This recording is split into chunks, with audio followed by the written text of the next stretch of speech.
A new post called Secretary of State for India was created in British government. He was the responsible for the administration. The Secretary of State for India was the responsible for the administration of India. Then fourth feature of this act is a Council of India was created in order to assist the Secretary in administration. It had 15 members. A council was created. That council had 15 members. That council to assist the Secretary in administration. These 15 members have to assist the Secretary. These are the important features of British Government Act 1858. Now, Indian Council Act of 1861. Indian Council Act of 1861.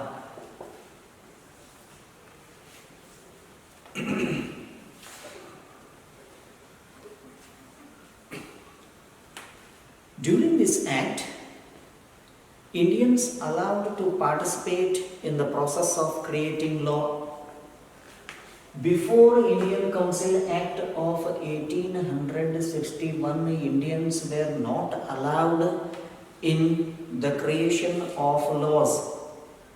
When this act has been passed, then onwards, a chance was given to Indians for the creation of law. In order to understand the aspirations of Indians, representation was given to Indians. This is called policy of assertion. What do you mean by policy of assertion? Policy of assertion is nothing but in order to understand the aspirations of Indians, representation was given to Indians. This is called policy of assertion. Let us study now what are the features of this Indian Council Act of 1861. Features of this act. Features are Indians were nominated to the Council of Viceroy as non-official members. First time, Indians were nominated to the Council of Viceroy. But these Indians were non-official members, not official members. Second feature is Viceroy was authorized to proclaim ordinance in case of emergency. Only Viceroy has authority. For what? To proclaim ordinance in case of emergency. He was the responsible for the passing of ordinance. These are the features of Indian Council Act of 1861. Now Indian Council Act of 1892. Indian Council Act of 1892.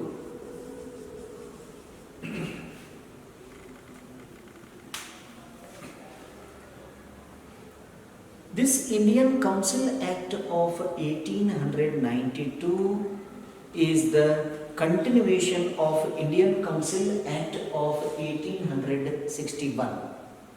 This 1892 is the continuation of this 1861. This Act of 1892 further extended the participation of India. The critical view of Congress organization with British led the expansion of Indian representation in the governance. In this, the Congress organization, they started to force on the British government. Because of this reason, that force led the expansion of Indian representation in the governance. This is what we studied about the brief explanation of Indian Council Act of 1892. Now, what are the features of this Indian Council Act of 1892? Features. First feature is the number of additional members in the regional and central legislative bodies was increased. They increased the members of in a regional level as well as in a central legislature bodies. The membership was increased. The legislative council's authority was increased further by allowing discussion on budget related to issues. That was increased. And third feature is provisions were made to question the government on public issues by serving 6 days notice in advance. Such type of provision was made during the Act of Indian Council Act 1892. These are the features of Indian Council Act of 1892. Now, Indian Council Act of 1909. Indian Council Act of 1909. Indian Council Act of 1909. This Indian Council Act of 1909 is also called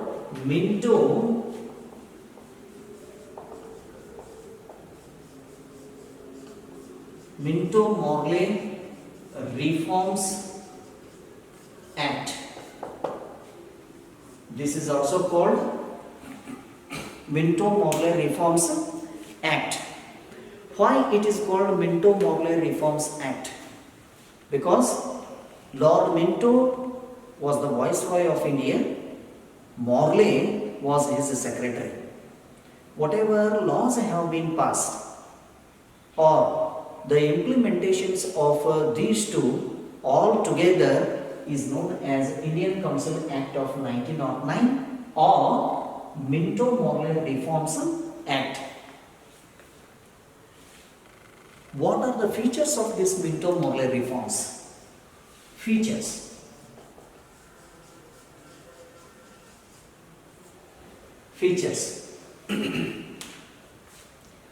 The total number of Central Legislature Council members was increased to 60 from 16. Before, the membership was only 16.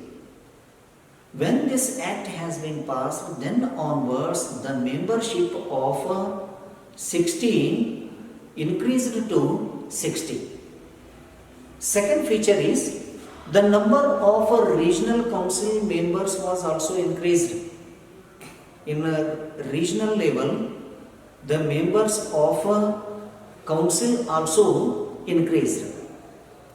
Third feature is representation of the regional council was allowed through election for the first time in India.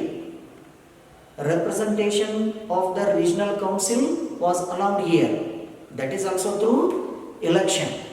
So that was the first time the permission which was given during the act of Minto-Morley reforms. Fourth feature is, in order to provide a separate representation for Muslims, separate electoral college was created. Separate electoral college was created for Muslims during Indian Council Act of 1909. It means Minto-Morley reforms. The question will be, what are the features of Indian Council Act of 1909, or what are the reforms of Minto-Morley? This is what we studied about Indian Council Act of 1909. Now, Government of India Act 1919. Government of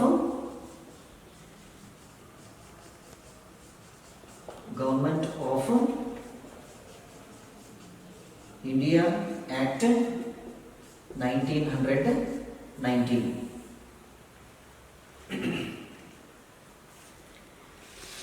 Since Indians took active participation in First World War, Lord Montague, the Secretary of the State for Indian, argued in favor of providing more representation to Indians in the matter of administration. Lord Montague, the Secretary of State for India, he argued in favor of providing more representations to Indians in the matter of administration. Montague has given importance for the increase of representation for Indians. Lord Chelmsford, the Viceroy, declared reformation measures to the British Parliament on 20th August 1917. This report is formulated, this Act 1919. The report which was sent by Lord Chelmsford, the Viceroy, declared reformation measures. Those reformations measures together, it is called Government of India Act 1919. So this act is called Montague and Chelmsford Reformative Act, but also it is called Montague and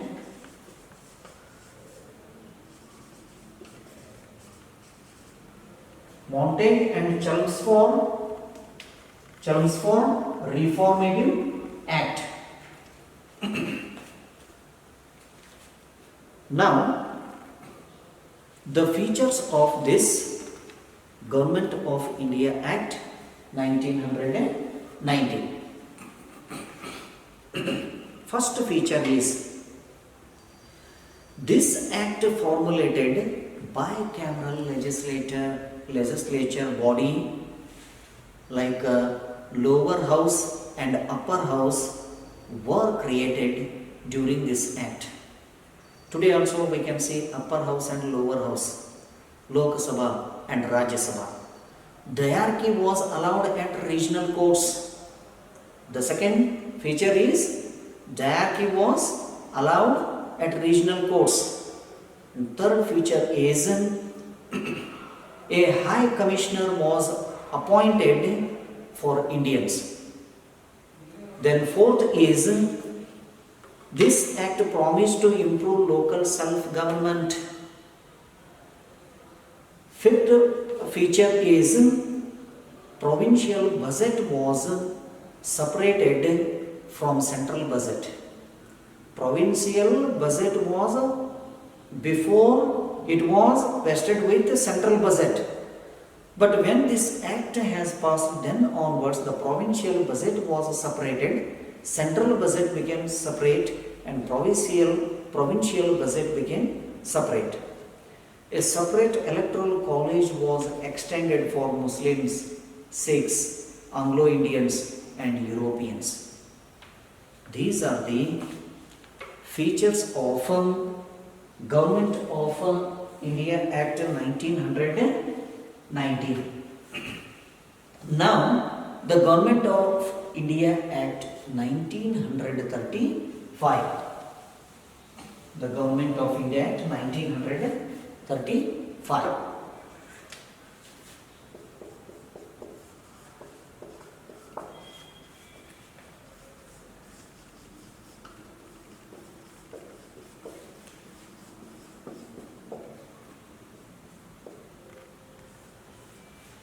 Government of India Act 1935. The report submitted in 1928 under the leadership of Motilal Nehru. Motilal Nehru, he started to get the information regarding the administration wherever our Indians were suffering and drawbacks of the British government. These all everything Motilal Nehru prepared a report. That report was sent to the British government. Then onwards, on over reading the report of Motilal Nehru, the British government decided to implement many changes in India, and those changes in the form of this Act, Government of India Act 1935 was created. Now, what are the features of this Government of India Act? Features.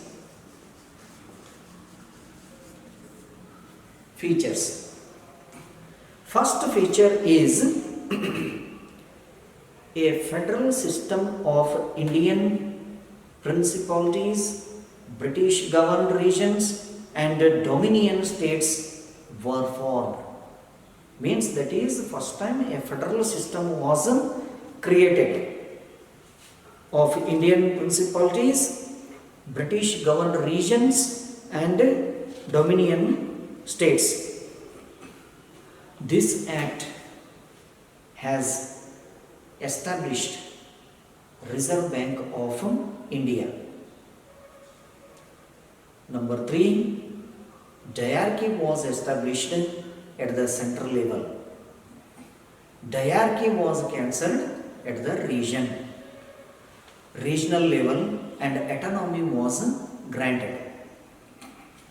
Before, diarchy was both in regional level and in central level, but that diarchy was cancelled in regional level. When this act has been passed, then this act has brought changes in the field of that is establishment of diarchy system. So in regional level diarchy was cancelled, but in a central level the diarchy was established. And the fifth feature is the federal court was established. This is what we studied about the constitutional development during the time of British rule. After the Charter Act of 13, next Charter Act is 1833. Charter Act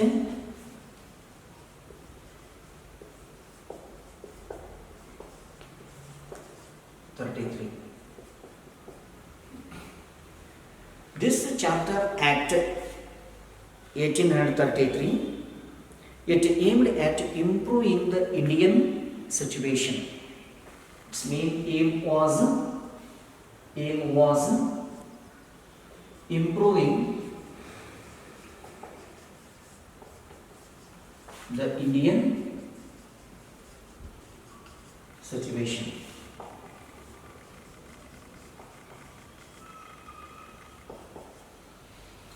The main aim of this Charter Act of 1833 was improving the Indian situation. Because of this reason, this Charter Act was implemented. The license of East India Company to remain in India for another 20 years. Again, 1813 Charter Act renewed for 20 years. 1813 to 1833, that period was over. Once again, Charter Act of 1833 was implemented. This Charter Act has renewed East India Company again for 20 years. What were the main aspects of this Charter Act? Main aspects.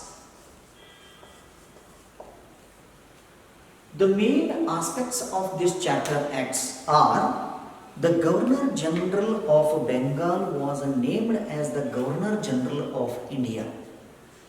Before, the Governor General of Bengal was called the Governor General of Before he was called Governor General of Bengal. When this act has been implemented, Charter Act 1833, the Governor General of Bengal became the Governor General of India. This Governor General was vested with the powers to direct, control and supervising all the trades in India. He was the responsible.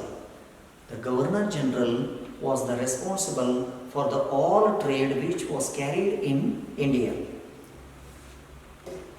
Third aspect is, the central government of Bengal had final right on war, peace, diplomatic relationship with princely states.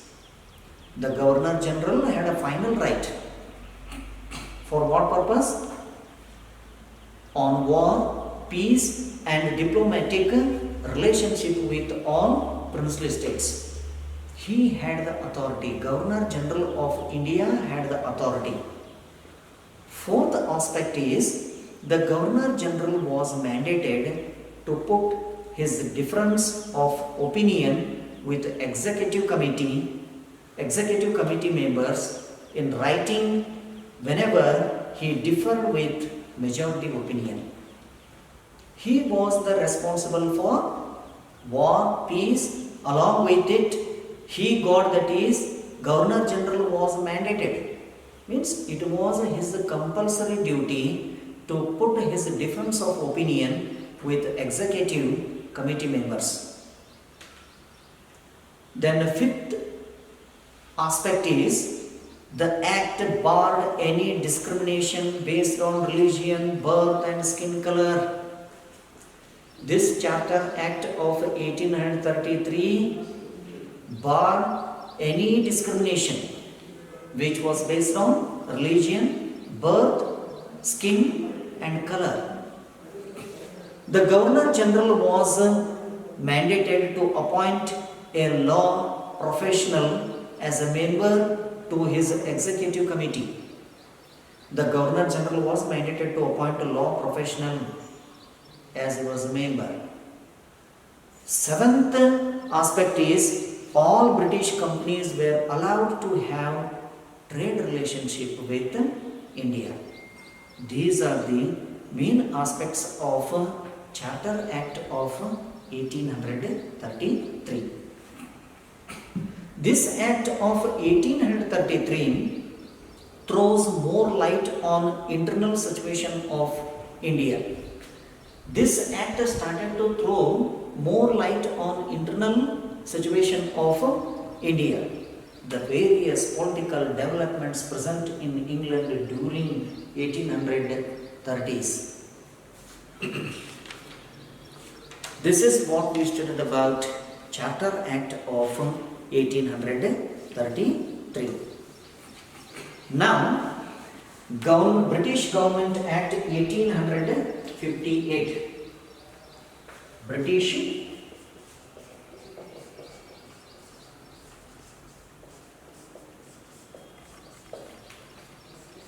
1858 1944 to 1947. British Government Act 1858. The Sipahi Mutiny took place in 1857. That was considered the first war of Indian independence. Due to misunderstanding of the East India Company and anti-Indian acts in 1857, the administration of India was handed over to the British Queen from the East India Company. After the end of the First War of Indian Independence 1857, many changes have been taken place. Those changes like the East India Company was handed over to Queen, the British Queen. Indian Government Act of 1858, 1861, 1892, 1909, 1919 and 1935 were implemented in India. Among those, let us study now. First, British Government Act 1858. 1858. This act needs to be understood in the backdrop of civil military unrest that took place in 1857.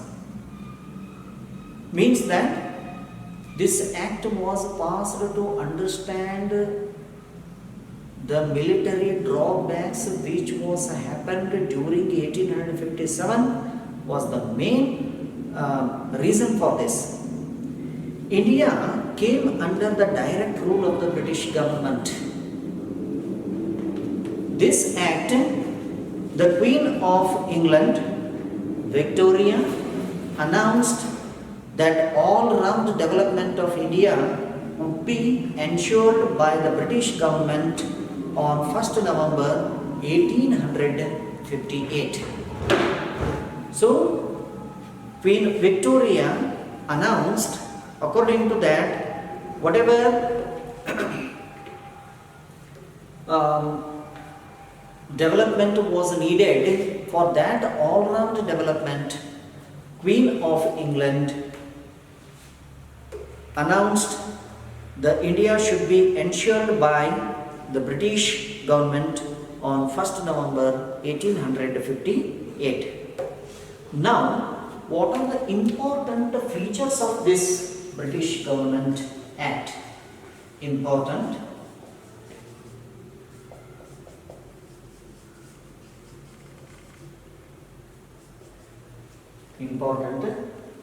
features. The first feature of this act is the license of East India Company was cancelled. Before, as we know, during the Charter Acts, they should get the license, and that license was renewed for 20 years. But such type of license was cancelled during the Act of British Government Act 1858. India was brought under the direct administration of the Queen. Instead of that license, India was brought under the direct administration of Queen Victoria. The post of Governor General was changed into Viceroy. Lord Canning became the first Viceroy of India. So that Governor General post, that post was changed into Viceroy. Instead of calling Governor General, when this act passed, then onwards, that Governor General post was changed as a Viceroy. Lord Canning became the first Viceroy of India. A new post called Secretary of State for India was created in British government.